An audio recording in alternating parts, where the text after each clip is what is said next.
ito na yung Malabar spinach namin. Pinagulang lahat ni Pastor, pinamulakla at pinabuto. Tingnan nyo ang ganda ng mga buto niya, oh, ng Malabar spinach. Parang panghalaya. Sa amin sa Bulacan, yung kahit pala siya green, violet din yung kanyang, itim din yung kanyang buto. At sabi ni Pastor, magtanim daw ako ng Malabar spinach. Ayan, oh, ang ganda.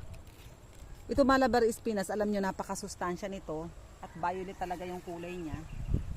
Kaya kami nagkaroon ng ganito karaming buto, pinagulang ni Pastor, gusto niya kayo ay magkaroon. At subukan natin, ito kasi ay pinangkukulay sa halaya. At maganda naman itong pan-lipstick at para maka-lipstick din ako ng natural na natural. Subukan natin para tayo ay gumanda ng konti.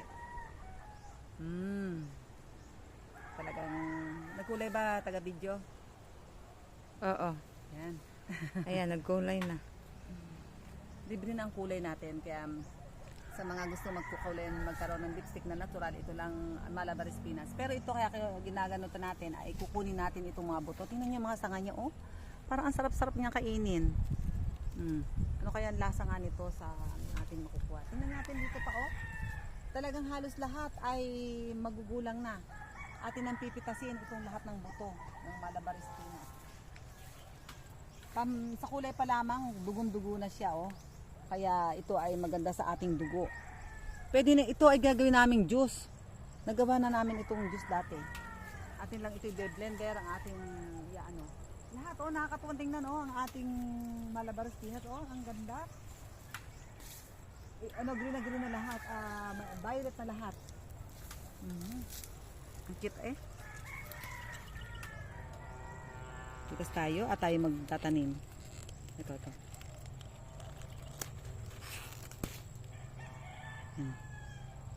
Oh, ang ganda.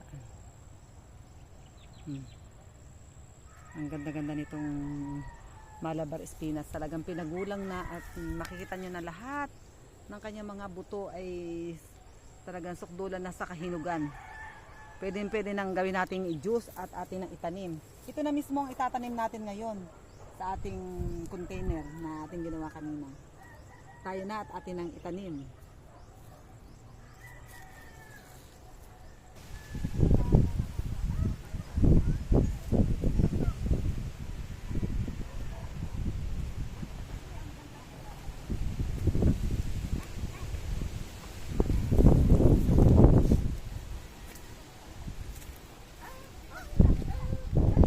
Ito na yung buto ng ating kanina, spinach na aking pinang-lipstick. Hanggang ngayon ay kagandahan ng buto, talaga itim na itim.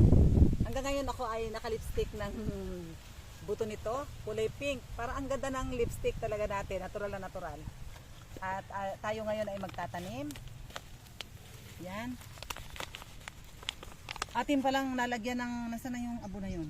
Ito, lalagyan pala natin ng abo. Ang tawag sa abo nito ay, ano Pastor? Itong carbonized rice hull. Carbonized rice hull. Sinunog na ipa.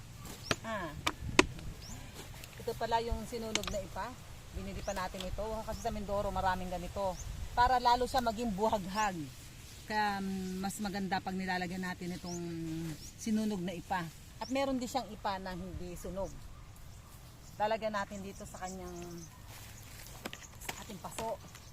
Paglagyan na natin. Kasi hanggang gusto kong tanim dito yung ating alugbati, spinach. Ito. Sariwan-sariwang ating itatanim na buto na Malabar spinach. Ating itanim itong tatlong nasa baba lang na yan. Subukan natin yung tatlong buto na Malabar spinach. Kapag tumubo na siya, gawin na lang natin siyang isang piraso dyan o dalawa. Ating patubuin. Gusto ko nito yung talagang usbong lang ang kakainin, eh. Itong spinach na to. Kain niya ng kahit ugat. Yan. Yung mga mura pa. Ating kakainin naman ngayon ng hindi pa ganong magulang. Ito na yung ating tanim. Ating subaybayan ang ating tanim na Malabar spinach.